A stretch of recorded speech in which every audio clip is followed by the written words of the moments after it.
नमस्कार मेरे प्यारे साथियों, मैं डीपी एक नए वीडियो के साथ आप लोगों के सामने हूँ। कल हम लोगों ने देखा था कि ब्रह्मगुप्त ने पाटी गणित के अंतर्गत 20 प्रकार के परिकर या फंक्शंस और 8 टाइप के व्यवहार माने गए बताए थे। मतलब किस तरह से फंक्शन किया जाता है, उसी की बात हो रही है।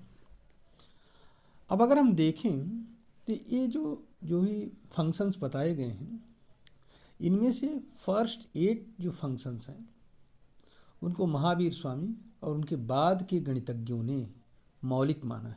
पहले 8 कौन कौन से हैं, तो वहीं जो ऐड, संकलित, व्यवकलित मतलब माइनस, गुणन मल्टीप्लाई, भागहार माने डिवीजन, वर्ग स्क्वायर, स्क्वायर रूट वर्गमूल उसको कहते हैं, क्यूब घन और क्यूब रूट, ये जो है फंडामेंटल माने जाते हैं।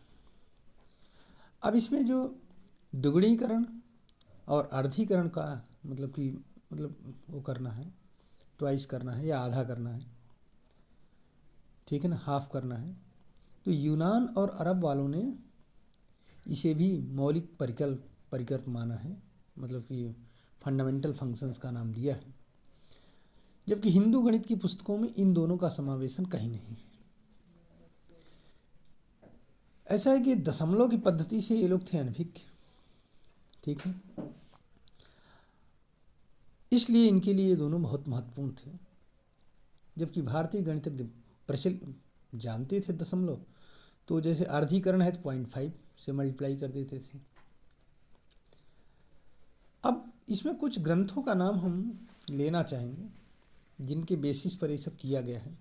जैसे वक्षाली हस्तलिप है, लगभग 300 AD का है, पाटी गणित से संबंधित है। पाटी गणित माने समझ रहे हो ना आप लोग, जो इंडिया में जो एर्थमेटिक लगाई जाती थी वो एक पटरी पर लगाई जाती थी, मतलब पट्टिका होती थी लकड़ी, और उस पर डस्ट या धूल से बना दिया जाता, धूल बिछा दी जाती थी, और फिर एक पतली सरकंडे की कलम से उस पर डिफरेंट फंक्शंस को किया जाता था।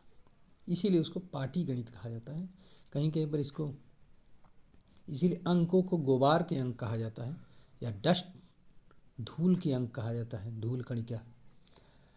तो इससे संबंधित कुछ ग्रंथ हैं, जैसे वक्षाली हस्तलिप श्रीधराचार्य के द्वारा एक पाटी गणित और त्रिशतिका, ये लगभग 750 AD का है। महावीराचार्य के द्वारा लिखा गया गणित सार संग्रह एक ग्रंथ है। श्रीपति मिश्र के द्वारा लिखा गया गणित तिलक 1039 AD का है। भास्कराचार्य सेकंड के द्वारा लिखा गया लीलावती 1150 AD का है। नारायण पंडित के द्वारा लिखा गया गणित कौमुदी 1356 AD का है। और मुनीश्वर के द्वारा लिखा गया पाटी सार, ये 1658 AD में लिखा गया।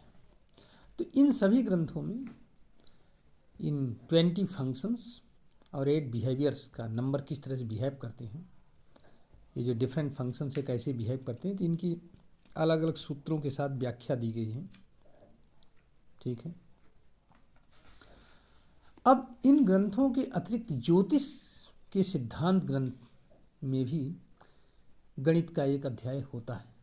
सर्वप्रथम आर्यभट्ट फर्स्ट थे 499 AD में अपना एक ग्रंथ लिखा था आर्यभट्टी, क्या नाम है उसका, आर्यभट्टी। इसमें गणित संबंधी एक अध्याय था।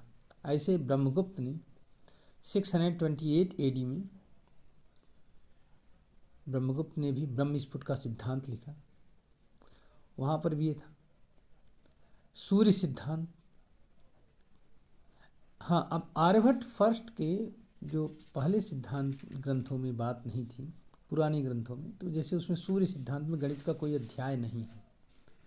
इसी तरह से वशिष्ठ, पैतामह और रोमन्स जो थ्योरीज हैं, सिद्धांत है, उनमें भी गणित का कोई विशेष अध्याय नहीं होता है, ठीक है। तो इसमें भारती भास्कर फर्स्ट और लल, जो कि आर्यभट्ट के ही अनुयायी थे, उन्होंने भी ज्योतिष ग्रंथ में गणित का कोई प्रकरण सम्मिलित नहीं किया था। तो इसका मतलब, इसका कारण यह माना जा सकता है कि उनका ग्रंथ जो है तंत्र है, सिद्धांत नहीं, ज्योतिष तंत्र। ठीक। तो आज तो ये वीडियो इतने पर ही रोकते हैं, कल कुछ और बातों की चर्चा होगी, मौलिक परिक्रमों से संबंधित फंडामेंटल जो फंक्शंस होते हैं। ठीक है, धन्यवाद, नमस्कार।